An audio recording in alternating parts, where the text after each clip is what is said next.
we are going to discuss about to calculate the equivalent resistance using star delta transformation.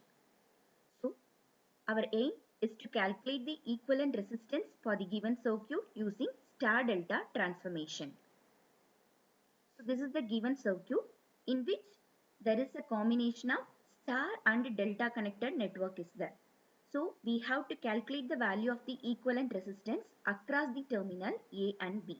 So first, inside there is a star connected network is there in which each branch resistance is 100 ohm, and then outside the network delta connected network is there in which each branch resistance is 50 ohm.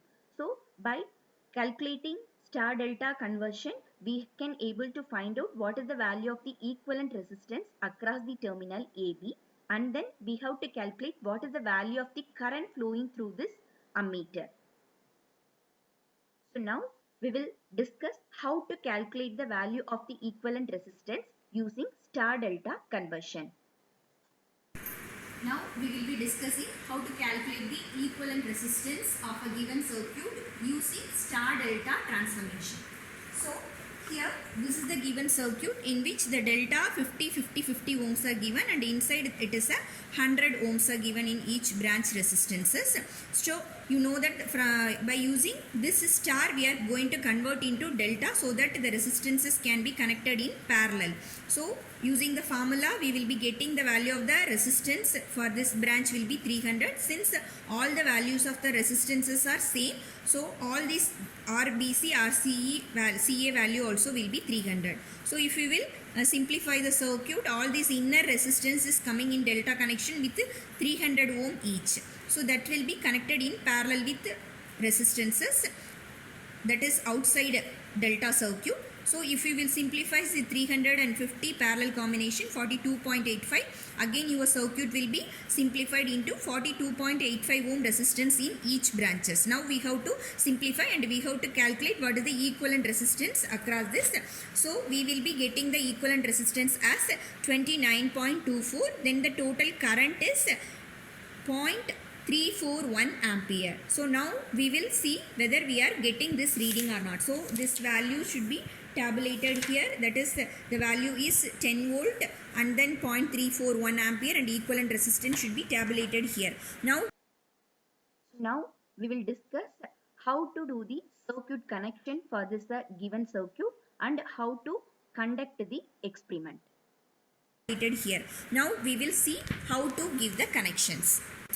Now you can able to see that as per our kit we have taken this 50 ohm as R1, this 50 ohm as R2 and this 50 ohm as R3.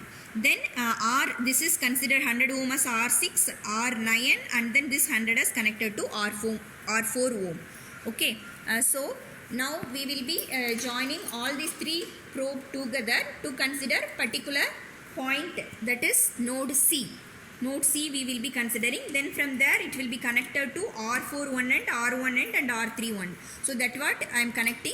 So you can able to see here from node R1 it will be going to, one is R4, another one is R3. So these three are the 100 ohm resistors.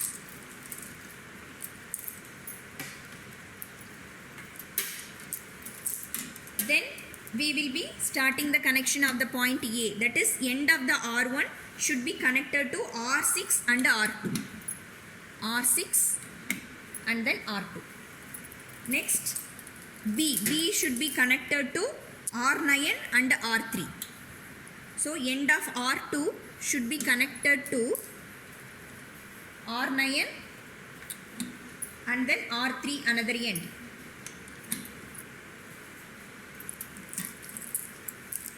So now we can able to short these three resistors R6, R4, R9.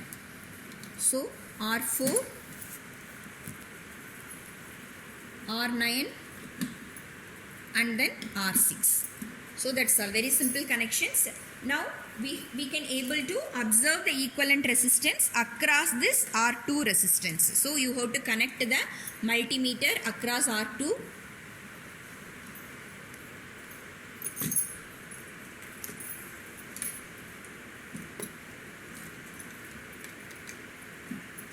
now you can able to observe how much the value of the resistance. Yeah, 29.1. So theoretically we have observed that it is 29.24. So practically we are getting 29.1. So 29.1 practically, theoretically 29.4 we have got, and we have given the supply voltage as 10 volt.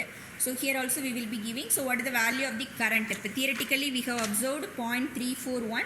Now we will see how much we are getting practically. So now you have to disconnect the multimeter connection and then give that connection across the supply plus terminal minus to the ammeter negative, and ammeter positive should be connected to the R2 resistors another end.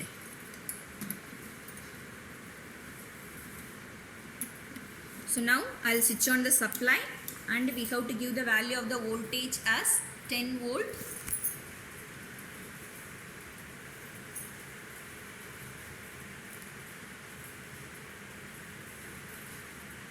So now we have given 10 voltage and the value of the current is 0.336 ampere. So you can able to tabulate that one.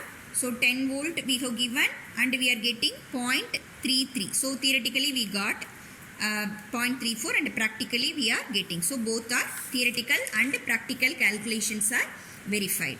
Thank you.